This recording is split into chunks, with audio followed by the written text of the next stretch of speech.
to talk about marketing coming up into a new year, especially when we've seen such massive differences in the market. What is and is not working? How do you make sure that you're not one of the people that's left behind using an outdated marketing source, outdated marketing channel, whatever that might be? How do you go about making sure that you're going to be a survivor of this next year? And not just a survivor, but a thriver, if I can be cheesy and rhyme those two things there.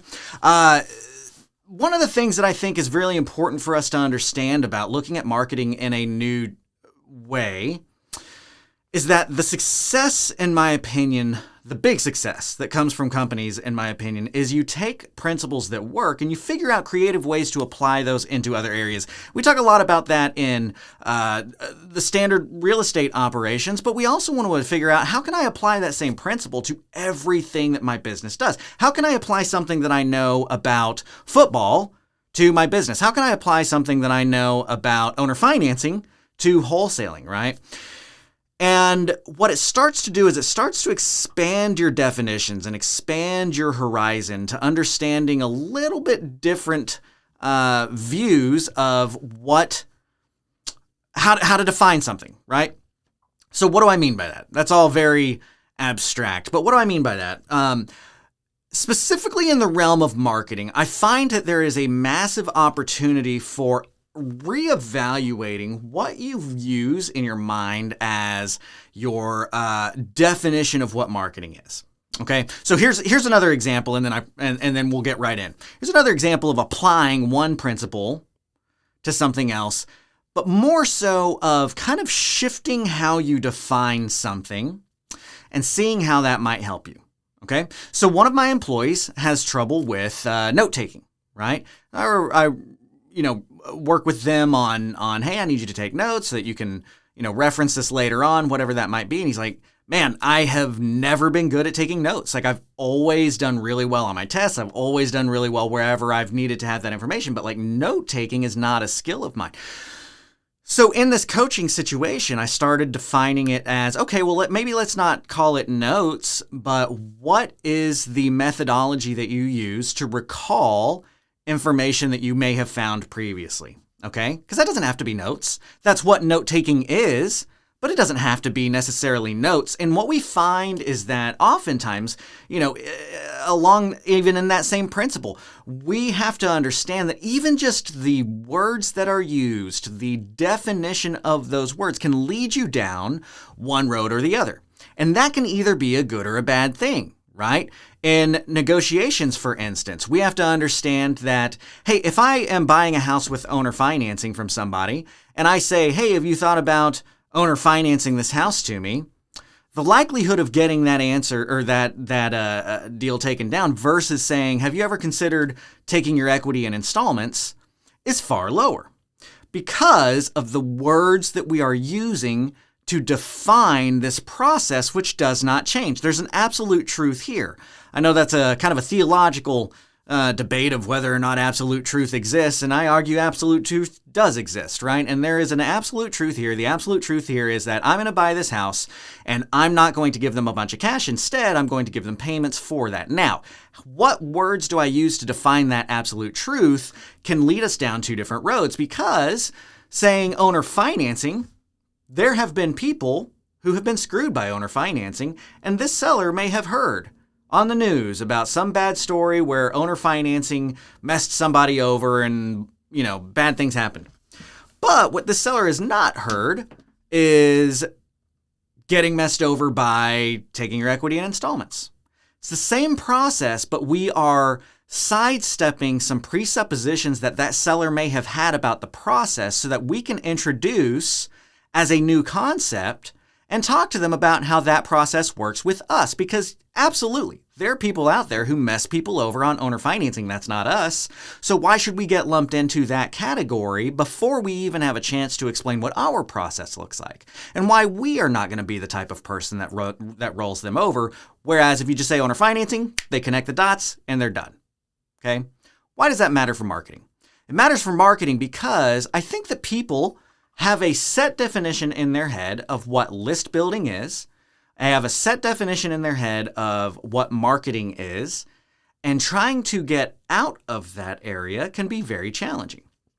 And I have seen huge success in our own organization and in the organization of students of ours in buying tons of properties based off of basically purely just kind of redefining that in their head of what does it take to buy houses. Now, this is something that if you've been a long-time watcher of Grant Teach Me Something, you have probably heard me discuss this in the past.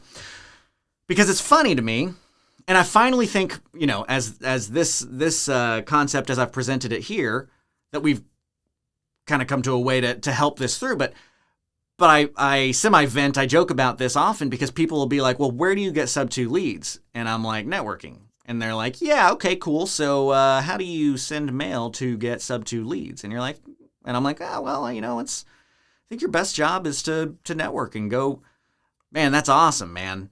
So like if I'm going to send mail for a sub-2, right? And I'm like, dude, that's not like, you need to expand your mind. And it gets so funny because people are like, well, where do I find private money? Well, networking. Okay. But like if I'm going to cold call, right? Like you've got this definition of what marketing looks like. So for those of you Mitch Hedberg fans, I will reference the forget everything you know about marketing coming into this episode today.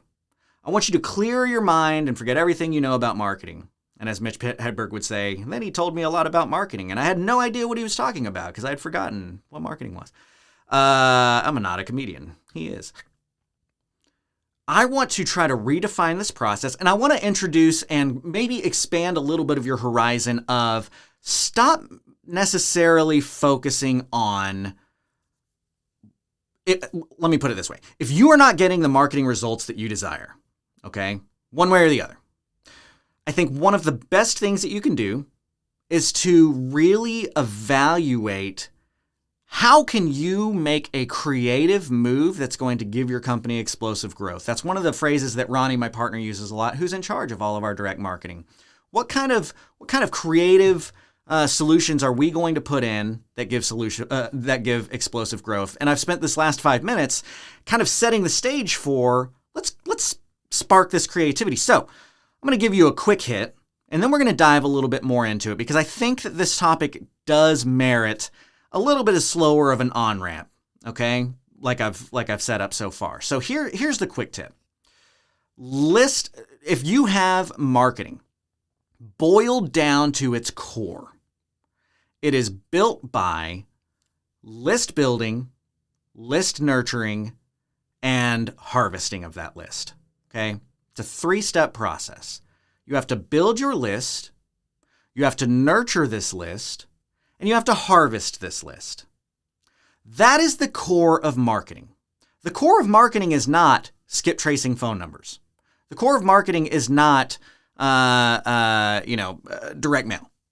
The core of marketing is getting a list, nurturing that list, and harvesting that list. Now, if we step our definitions back into that view, that allows us to take some steps into this realm with creativity introduced. With, okay, if I now recognize list building as step 1, and I have previously defined that as, hey, I've got to do some marketing, so I'm going to download the XYZ list, without thinking I'm executing on step 1. And then you go forward and you're like, okay, and I'm going to send mail. Without thinking, I'm executing step 2. And then you get on your phone calls and you do your sales pitch and you get a contract. Without thinking, you're executing step 3. Then it's going to prevent you from being able to apply those principles to different creative areas. So let me talk about one of the areas that I have found a lot of success in. Specifically with the creative financing stuff, right? Specifically with, maybe not specifically as much as particularly with creative financing. As I mentioned earlier, people are like, well, where do you find those leads? And I'm like, well, networking, helping people out, doing JVs has been a phenomenal resource for me on doing deals. And as you guys have seen, you'll hear me mention it every so once in a while. I'll JV with you on deals. If you go to CreativeCashFlow.com/JV with me, there's a form there where you fill it out. It sends you a non-compete showing that, hey, I'm not gonna steal this lead. Here's my signed non-compete to show you we're going to work this together. And then my partner will reach out to you within 24 hours and get set up, and we will help that lead, right? So if we extract that and we think about the core of marketing, what have I done here? Okay, so I can see the comments here on YouTube. I don't know why Facebook doesn't bring me up in the comments here. Let me grab, because I know Ica tracks these things for me. So I want to see the comments in here. Oh, and it says we are not live. I don't know what Restream is doing to me, man. It says that we're going live on there. Anyway, so I'll just be monitoring the comments here. And Ica, if you do refresh and see something going into Restream like it did last time it was late, because yeah, it's showing me that it is live over there on that key. Anyway, here's what I want to know. What was my step one? Right? If we think about our 3-step process here, we have to list build, we have to list nurture, and we have to harvest our list. How have I shown you that so far? We've got a few people watching here, obviously, that can answer. We've got some comments in here, just as some hellos. I will introduce into here. We've got Jonathan joining us. What's up, man? We got Matt. We got Jeff. Good to see you guys. Thanks for commenting. Thanks for being here. But tell me, what is my 3-step process there?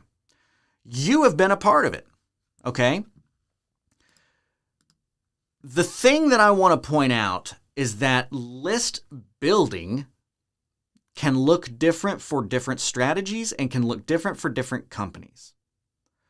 What I want to introduce to you guys is the fact that list building may be downloading that list, but it may also be the fact that, hey, guess what? I've gone live every week for several years now, and people know who I am because of that. And now I have a community of people that I have the opportunity to speak to. What else is that other than a list? So then what's step 2 is to nurture that list.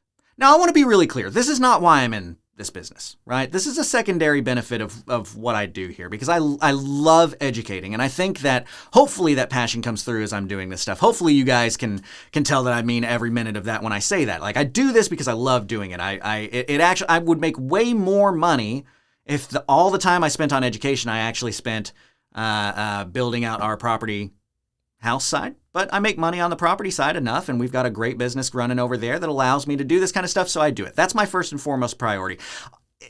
Let's not ignore, yes, there are benefits financially to me, right? Like, I'm not trying to act like, yeah, like, I'm going to make financial benefits from it. But I don't want to give the impression that the only reason I'm doing this is because I want to JV with you guys, because I think it's been clear with the stuff that I give for free even. Look, I'm giving you everything of how to actually go do this stuff, right? Like, I want you to go make your money on your own. So let me be really clear on that. However, we also have to understand that when you're putting efforts into something in your business, the effort put in needs to have the highest ROI that it possibly can. Well, I love doing this. I'm good at doing this, and it makes a lot of money. So I'd be stupid to not do that. So I'm going to do this with excellence as we try to do everything. So step 1, if we're looking at purely the pipeline that brings me these JV deals, of which we do a lot, step 1 is the fact that we have built a list by being in front of you guys and creating an audience that I have a voice in front of. That's a list. Nurturing that list, I have hopefully done through helping you guys get to your own successes without me. Because as I always say, I don't want your deals. I will do deals with you because A, I like doing deals, and B, I recognize that people don't always have all the resources, whether that's money or knowledge or time or, whatever that might be, connections, whatever. And so let's leverage together and let's work together. So I've nurtured by helping you grow on your own, by giving out without the expectation, and that builds the ability for harvest. And I harvest by saying things like, 3 minutes ago, hey, you may not know this, but I'll JV with you. Go to CreativeCashFlow.com/JV with me and submit your deal there. And we do a bunch of deals every month with JV people. We got a couple of JV guys we've done 15, 20 deals with because it's nice to leverage out together. But that's the harvest. So does this start to open your mind a little bit, right? Does this start to, I'd love to see your comments here on this as well, on are you starting to kind of see, well, hold on, how can I think about this differently? One of the things that I talk about in the JV program side of things, I go into pretty deep detail with my creative executives group during the mastermind, like with steps, 1 through whatever, because numbers start with if. Or end with if. I talk about some specific ways that you can leverage some free resources to really get out there and get deals, even as somebody who's not an authority. Because here's the thing. I started my business, my big volume, truly, came from the JV process, came from being a go-giver, came from leveraging resources that I had for leads that other people had. And I had only done 2 or 3 deals when I started doing JVs with people. I was just very clear about what I did and did not have. I was very clear about who I was and who I was not, okay? What I'm not saying is go out there and act like you know everything and get people to come give you their deals, and then you're both scratching in the dark. But if you're 5 steps ahead of where somebody else might be on their journey of learning how to do this stuff, there's nothing wrong with saying, hey man, I'm 5 steps ahead. I'm not perfect at this, but I have connections that you don't, and I'd love to work together with you. If you've got a lead that you don't think that you can close, let's work together, right? That's basically how I started, in short. And I did 50, 60 deals my first year off of that program. Now, there are, again, ways to do that legally and illegally. There are ways to do that ethically and unethically. I do go into great detail on that kind of stuff with our mastermind students. And shoot, month before last, I don't know what he did last month, but month before last, one of my students did 11 deals off of the program that I taught how to do in 1 month with JVs. So I want you to expand your mind out. I want you to understand that lead does not always mean seller of home. Lead might mean somebody that you've met on Facebook who needs your help. And so you need to help them and nurture that relationship, and perhaps they will come to a conclusion that they want to work with you on that deal, and now you're splitting something. And having that relationship can be very helpful in what we're looking at in 2021. And what we're looking at in 2022, when we are going into this market cycle. For those of you who haven't watched my market cycle episodes with Daniel Moore that we did a year or so ago, I mean, we walked you through what to do in every cycle, why these cycles are happening, what kind of strategies are good and bad in each cycle, right? And we're there. We're seeing those results. We're seeing the things that we were, dare I say, predicting back then. We're seeing that happen. So you've got to take advantage of that. You've got to understand what is and is not. And direct marketing may not be getting you the same results as it was before. However, if you're watching this channel, there's a good chance that you're watching this channel because you're interested in creative financing. There's a good chance that creative financing is going to be something that you want to build your legacy off of and you want as foundational. So guess what, guys? That means that you're able to swim in a pond that other investors are not able to swim in. Now, I feel very strongly you should wholesale, you should wholetail, you should be able to know how to flip, know how to rent. Right now, my company is focused on the 3 strategies, wholesale and wholetail, which is basically one, and owner financing. Now, we might get in with sub 2, we might get in with straight seller financing, we might get in, with private money, but we're exiting with owner financing, we're exiting with wholetail, we're exiting with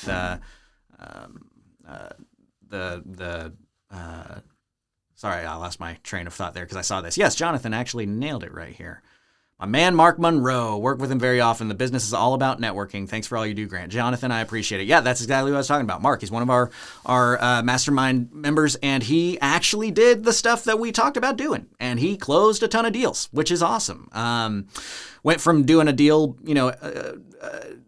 he was experienced. He owned a mortgage brokerage, for heaven's sake, with a ton of loan officers, but went from doing a few deals a year to 11 in 1 month. That's a pretty killer track record for actually doing the stuff that we're talking about doing and expanding his mind and taking it seriously and actually working towards it, right? This stuff doesn't fall in your lap. You got to go do. So lead can mean something different, and I want you to think about that. Because here's the other thing. If we expand this same kind of concept, right, on the home acquisition side, well, where else can we expand that to that maybe you haven't previously thought? Well, what about private money? That's a real easy one to think about. People don't think about private money in the same terms as they do with marketing for a home. Guess what? If you're going to get private money, you got to get in front of people who you can have an audience with. You have to nurture that relationship, and then you have to harvest and ask for the sale. This is the process of defining something that you want and getting it. List build, list nurture, and harvest. So, where else can you apply that? Right? Think about that for your own business, because the reason why people have explosive growth and surpass other businesses, not the reason, one of the reasons, one of the helpful things that has helped me is by looking at external factors and things that have not previously been applied to this area and applying it and seeing if that works, seeing the similarities, looking for the patterns there, right? So that's one area I encourage you guys to really look into. And if you don't know seller financing, you kind of need to start looking into seller financing. That's going to be another huge part of this next cycle, is understanding how to work these deals that may otherwise not work for somebody else. Because if you only have, whatever, let's say that you've got $5,000 a month to spend in marketing, but you have presented in a way that allows other people to leverage your knowledge or your other resources or whatever. They do their marketing.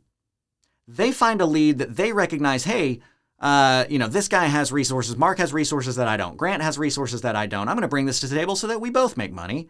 Well, now you might have 50 people out there that are spending $5,000 a month. So what is that? Whatever that is, $250,000, $2.5 million. I don't know. I'm really bad at math. I'm good at calculators. Getting spent in marketing.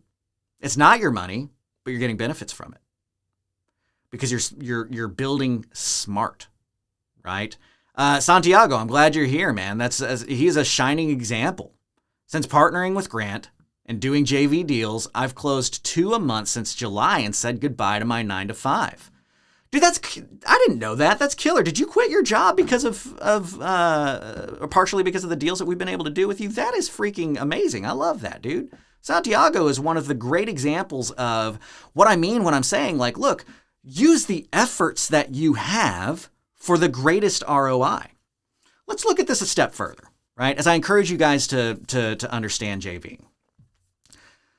If I spend effort buying a house and being on a sales call and nurturing and harvesting that one lead, that's a house. But by pouring into and providing a service for somebody like Santiago, let's see, that's July, August, September, October, November, December, 6. So we've done 12 deals or so, closed, made money on with Santiago together by nurturing a relationship. And he's a baller. And he sees he recognizes, dude, so you're telling me I don't have to spend all the time on this other stuff. I can spend the time on these things that I'm good at and then leverage out, and we both, right? Like, that's what this business is about, is leveraging what you have to offer with what somebody else has to offer. Finding what your weaknesses are and finding somebody else's weaknesses and matching those as a yin yang. Santiago, that's cool. I didn't realize you were able to quit your job in that time. So that's very, very cool, Santiago. I'm glad to hear that. So that's one part of marketing through 2021. Is I really want you guys to think not just, hey, JV is also good. More importantly, there's 3 steps of marketing. How can I apply that to every other facet of my business to want something and get something? That's my process. To want something and get something, I got to build a list, I got to nurture it, and I got to harvest it. Lastly, I'm going to steal a phrase from Christina Kraus, who is a marketing genius. Christina Kraus is, I'll have her on here at some point in time to talk about these things, but she's such a firecracker. She's such a genius, and she runs the marketing for probably 50 of the top 100, 150 guys in the nation buying houses. She's got, I think her average is like $110,000, $115,000 a month in marketing that people are spending through her. And I've got a really fortunate and close relation to her, and she came in and taught at our last mastermind, and I loved something that she kept repeating, which was, you've got to ask yourself better questions.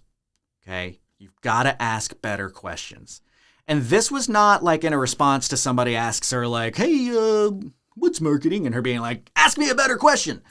This is a much more philosophical, much more impactful way to think about your approach to buying houses, your approach to raising private capital, your approach to why am I not getting the results that I want? Because the first question is not always your best question. And what you're able to do if you remind yourself continually to ask better questions. If you ask yourself a question and you say, why am I not getting the results that I want from this marketing campaign? That could be a surface level question, but a better question might be, I'm not getting the results that I want from my marketing campaign. How can I deconstruct what marketing is and apply that to another area to swim in a pond that nobody else is swimming in and have explosive growth? I.e., like I've introduced over here, JV. But that might be a certain list stacking technique that you use. That might be a certain price point or demographic that you're looking at, right? Ask a better question.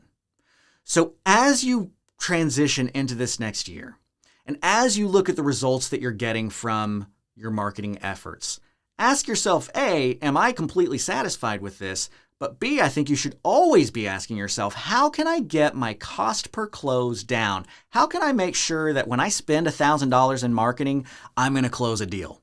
Versus what we tend to see in the marketplace of anywhere from $3,500 to $6,000 in marketing per closed deal. How can you get that down to $1,000? Right? What are the things that I need to do to make sure that I'm buying more houses? Maybe a better question of, I'm not getting the results that I need.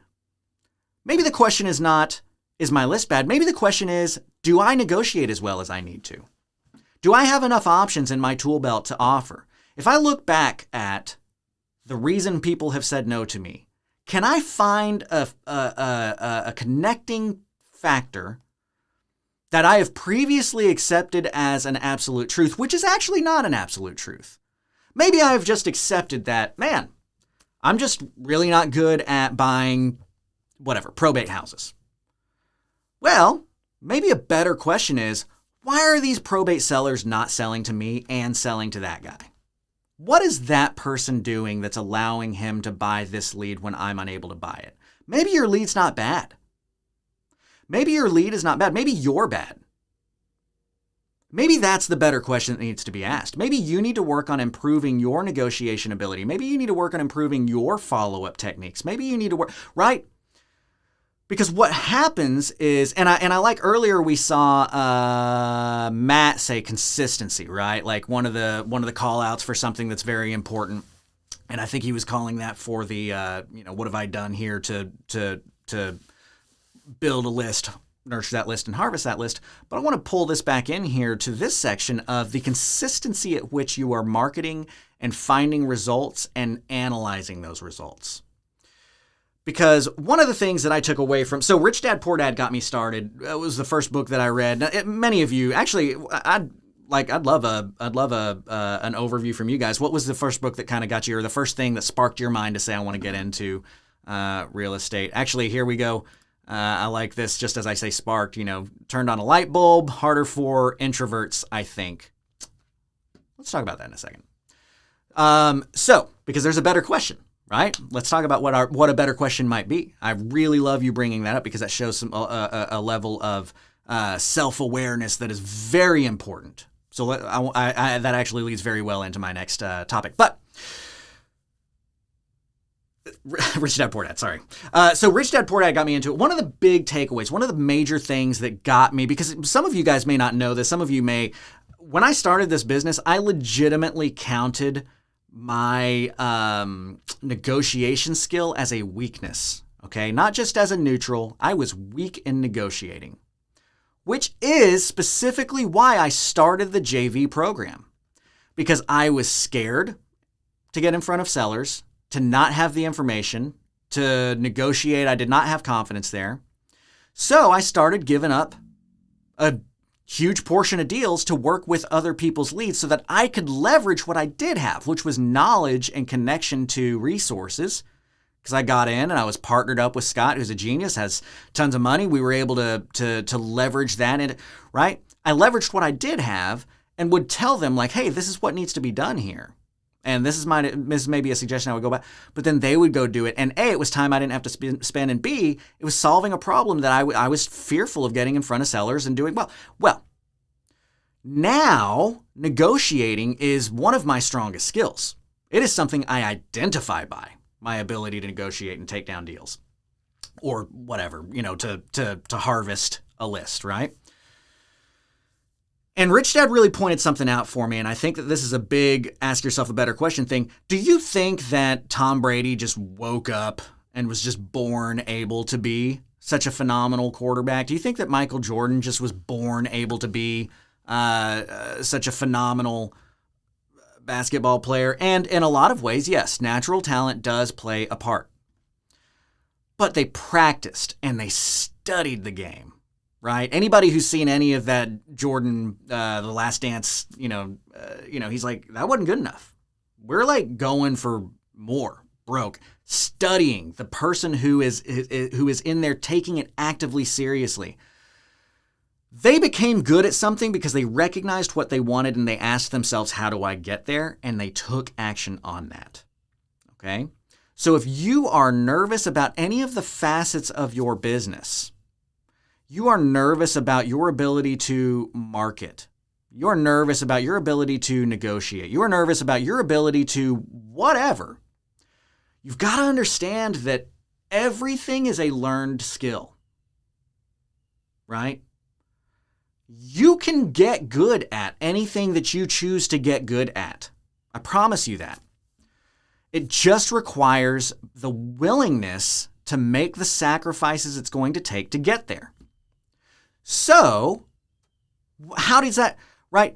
If you want to market better, is the best question for you to ask yourself, am I sending to the correct list?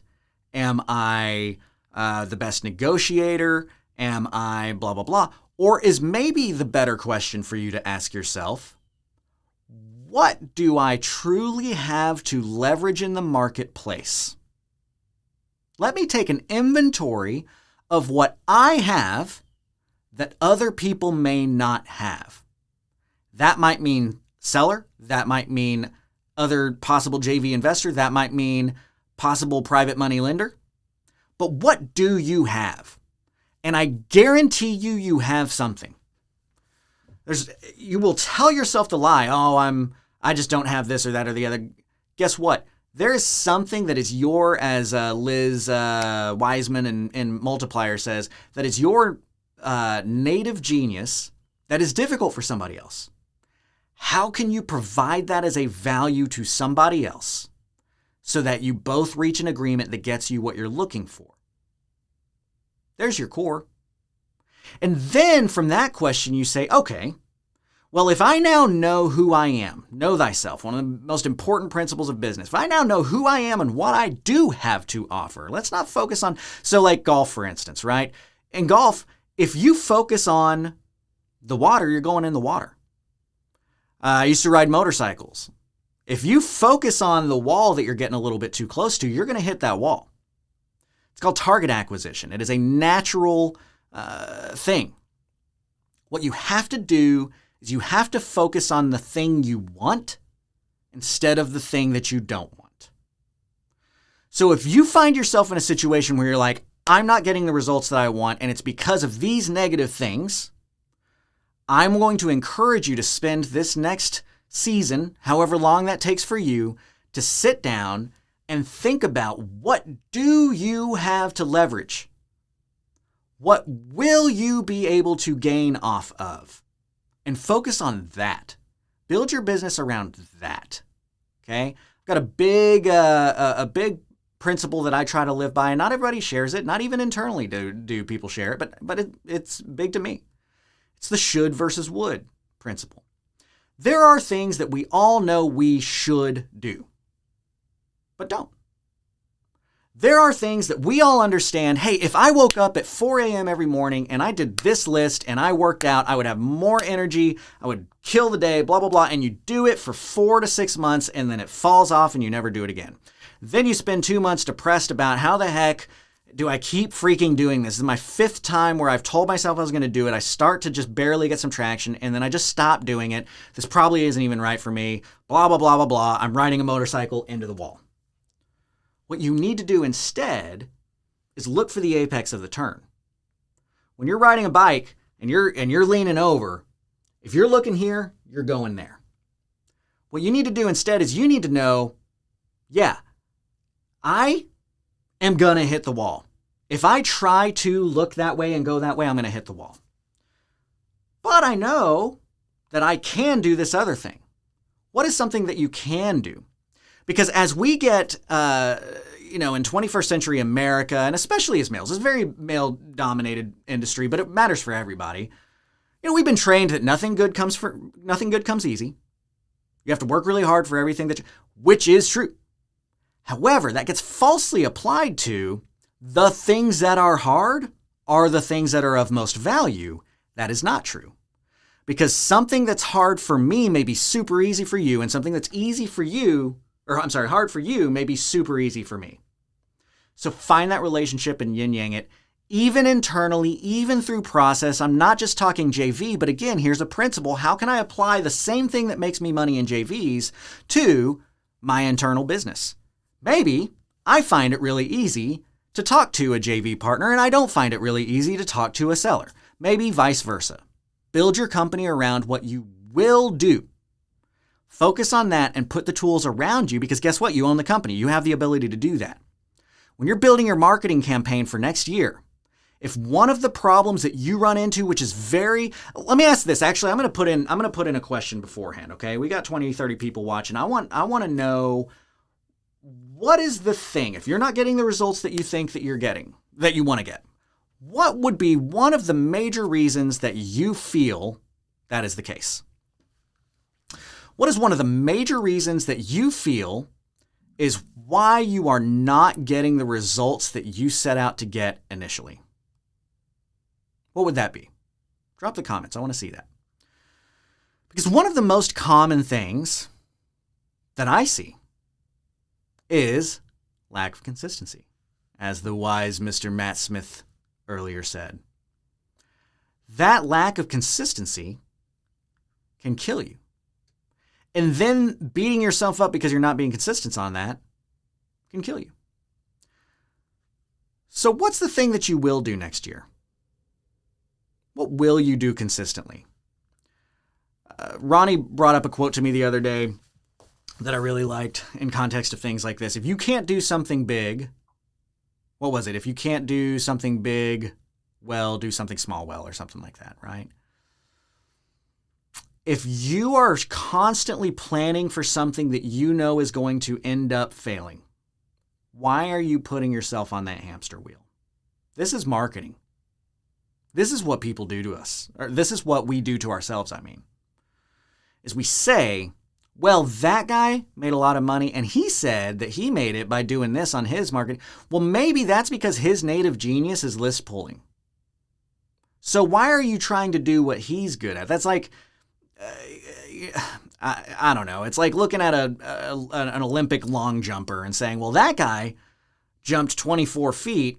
I don't know how much Olympic records are. When he ran, he had 18 steps before he jumped. So I'm going to run 18 steps before I jump. Why isn't this working? Well, maybe because you don't have the leg size that he does. Maybe because you don't have the body mass index that he does. Right? So don't just look surface level. Ask the better question. Why is that guy jumping 24 feet? And do I think that I can do that? No. Or maybe, yes, but I'm unwilling to make the sacrifices that it takes to get good enough to do that. Maybe I could long jump 24 feet. But to do that, it means I'm quitting my job and I'm only training and I'm only working on I'm unwilling to do that. Therefore, I'm not going to do that. So why would I focus on jumping 24 feet when maybe I'm really good at throwing a ball? So let's make our company around throwing a ball. You need to know about you more than you need to know about everybody else. So there are specifics to, obviously the side of who you're marketing to, how you're negotiating with them. We talk about all that kind of stuff in the mastermind. We've had 2 full-blown mastermind days last year, Q1 and Q4. based around lead generation and getting the cost per lead down. I'm not saying that there's not specific things that you can do to have a better success in lead gen and closing. What I'm saying for today, for the purpose of our 45-minute stream here, is ask yourself better questions. And how can you boil down all of your knowledge of marketing and I want something and I'm going to get it, and apply that into a realm that somebody else might not be applying as much, so that you're in a blue ocean and that you are able to convert where other people are not. I hope that that's impactful for you. Matt says he got in with Rich Dad, Marco Rubel, also Game of Thrones apparently. I don't know. Got me in a real, anyway, whatever. And then Mark, I've not put out the marketing efforts that I should. Matt also says inconsistent and limiting beliefs. Let's talk about Mark right here. Oh, and then I just to apply in case it was unclear, right? We had the comment in there about, so there's, I have not put out the marketing efforts I should, and then there's the comment of harder for introverts, I think. So what we are seeing here, and A, B, and C, I really appreciate everybody's vulnerability and openness on that. That is what this is about, building a real community around real information on how to buy real estate in a real way. Really. Transcribe that.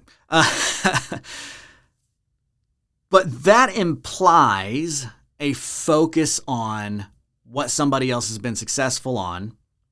And I would challenge both of you and anybody else that's hit this realm is, have you limited yourself through your limiting beliefs by saying, man, I just am not blank, rather than saying, hey, I can do this.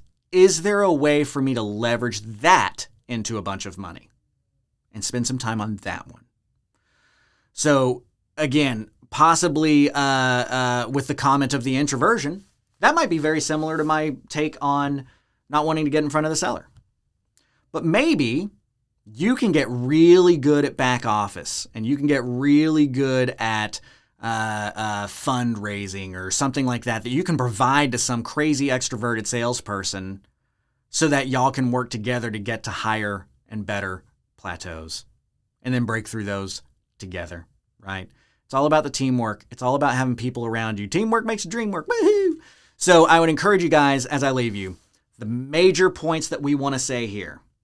Boil the marketing process into the 3 steps. List build, list nurture, and list harvest.